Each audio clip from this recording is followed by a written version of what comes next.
Welcome back to the Ryer on YouTube channel. Travis Ryer on a TGIF. Thank goodness it's Friday, right? And also, thank goodness it's football. Plenty of it between the National Football League now in the preseason mode, and we've got scrimmage action across the college game with an emphasis on the Southeastern Conference. And we're going to get specific about the Alabama Crimson Tide, another first for Kalen DeBoer coming up as the successor to the legendary Nick Saban, his first fall camp scrimmage set for Saturday at Bryant Denny Stadium in Tuscaloosa.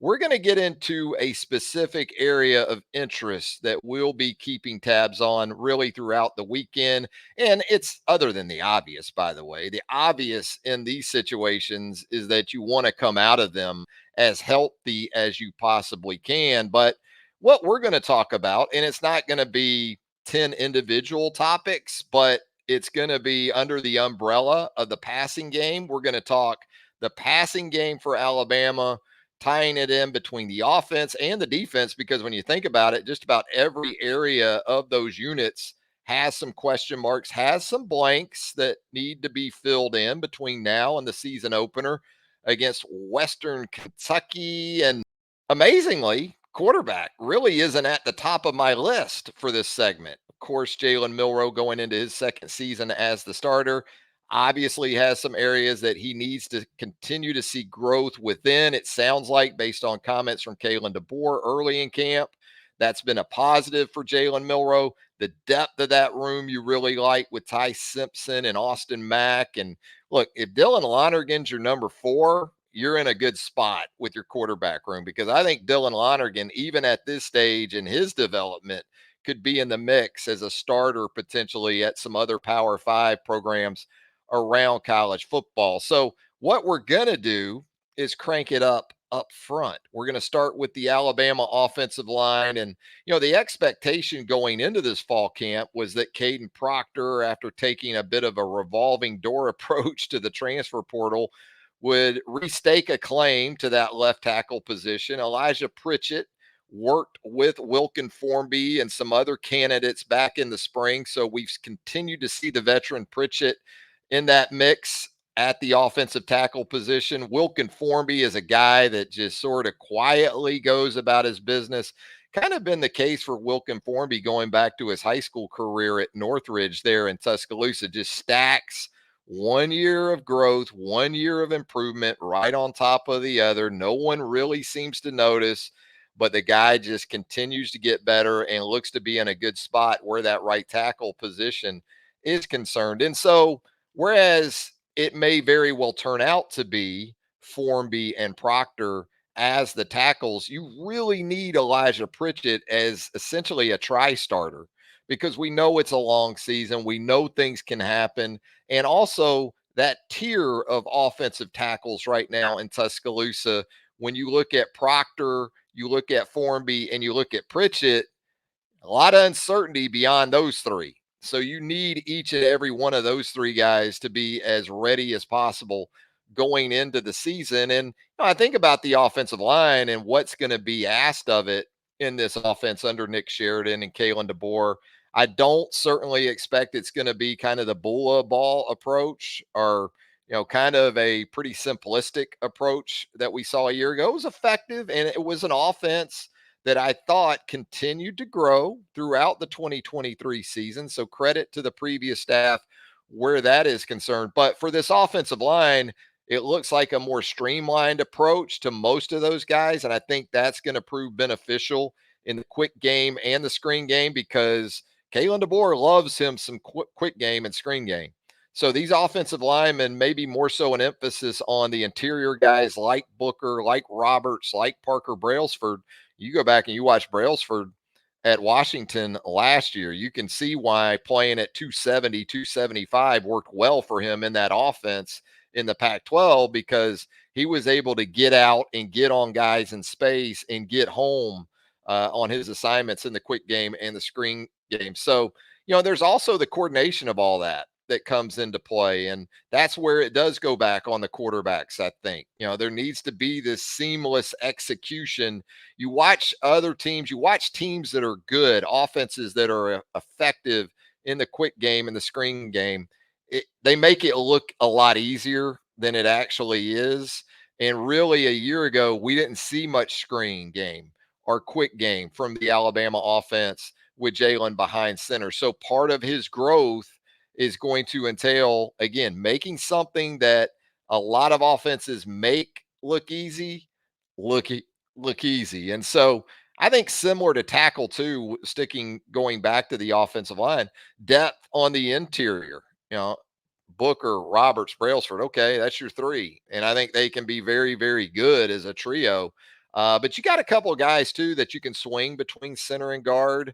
Rock Montgomery, Gino Vandermark, as a veteran coming in from Michigan State, made a lot of sense to incorporate him into this thing because of his ability to play a couple of different spots, and he's played a good bit of football at the Power Five level. And you also have a solid second year option in Ola Saline in there at those interior positions. And we shift it back. We go over to the defensive side because we've heard Kalen DeBoer talk glowingly of the defensive line during the early stages of fall camp. And when I think of the passing game and pass rush options for Alabama, where the big guys are concerned, I think of Jamarian Latham. I think of Tim Smith. I think of converting a guy like Keon Keeley from more of a wolf guy to maybe more of a bandit on that defensive line. But you're still going to have those edge guys like Q Robinson, like Keanu Coot, like Quay Rasal, who looks absolutely tremendous. I mean, just a powerful looking individual. Coot looks great.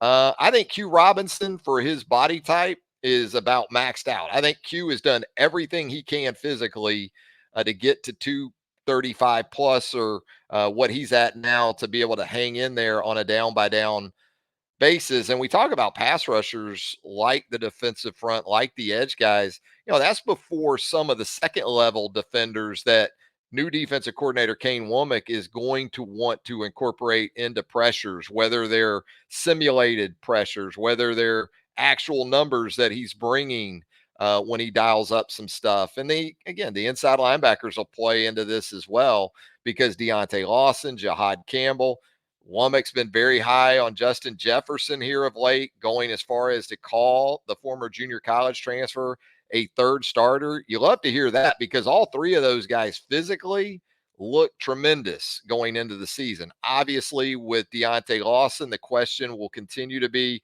can he stay healthy for an extended stretch? Can Jefferson be trusted in every aspect of linebacker play? I do like the versatility of that trio, because I think it allows Womack to get creative with a combination of the two. And between the experience of Lawson and Campbell, Womack should be comfortable with either handling those green dot duties that are coming into play in college football this season. So, running the show, making the calls, Lawson and Campbell for sure should be able to handle that if it comes down to it. And perhaps even Jefferson's at that point as well. Extend it to the secondary. And look, maybe Devontae Smith throws a wrench into this thing, but it's looking very much like Alabama is going to have four newcomers at starting positions in that five-man secondary. And really, it's kind of sensible. And you think about the departures for the NFL draft, Terrion Arnold, Kool-Aid McKinstry. You think about the transfer portal, Caleb Downs going to Ohio State. Trey Amos moves on to Ole Miss. And even with all those departures, it seems like there's a very real sense of confidence moving forward with so much newness, whether it's the young guys coming in from the high school level, whether it's the transfer portal additions, Damani Jackson coming in from SD, Keon Sabb coming in from Michigan, Malachi Moore is a veteran, certainly on the back end. Those three guys look like certainties. And even with the hand or wrist injury that he's been dealing with, true freshman Xavier Brown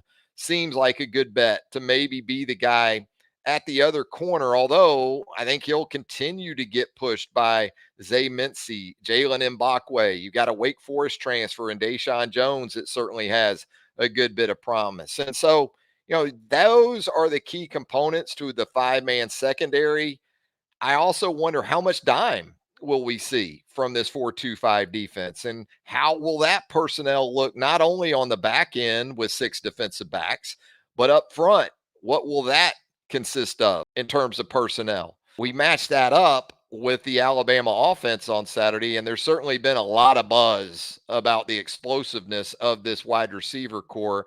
And that's another promising bit of news because the Jalen Hale injury really left you thinking that that was going to be a big void to fill moving forward for Alabama at the wide receiver position. But Jeremy Bernard certainly brings some of that to the table. The transfer from Washington, Kendrick Law brings it.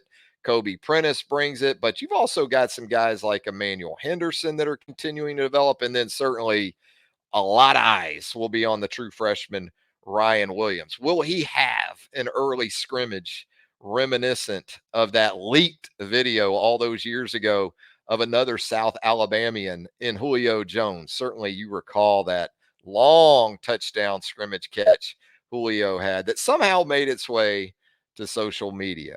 Oh, and did we mention running backs and tight ends will continue to play large roles in the Alabama offense? In fact, they might be asked to do even more than what they've done previously in this Alabama offense. CJ Dupree, Josh Cuevas, Robbie Oots, really nice collection of tight ends, really 1 through 4. So 12 personnel is something that has low key been devastatingly effective for Kalen DeBoer at his previous stops. There has been, understandably, a lot of focus on wide receivers and the quarterback position. But boy, when you start putting the running backs and the tight ends together in some of these concepts that DeBoer is a big proponent of, you can really put opposing linebackers and defensive backs in some serious conflict. Hell, we even saw Alabama offensively open the 8A game back in April in a two-back set with Justice Haynes and Jam Miller on the field together. And considering that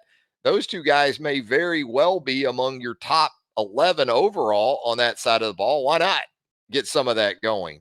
Well, and you add it all up, and what it really comes back to is an iron sharpens iron situation. And given how that was the case for most of Nick Saban's historic tenure in Tuscaloosa, that should be music to your ears if you're an Alabama fan. Well, that and a post scrimmage update from DeBoer that is light on injuries, that would make Sunday's fan day at Bryant Denny Stadium all the better. Thanks once again for tuning in. If you haven't already, please subscribe to the channel, turn on those notifications. You'll get all of this content as it drops. We'd also appreciate it if you'd hit this program with a like. That would help us out as well. Travis Reier, hoping you have a great weekend. Be safe out there. And until next time, so long, everybody.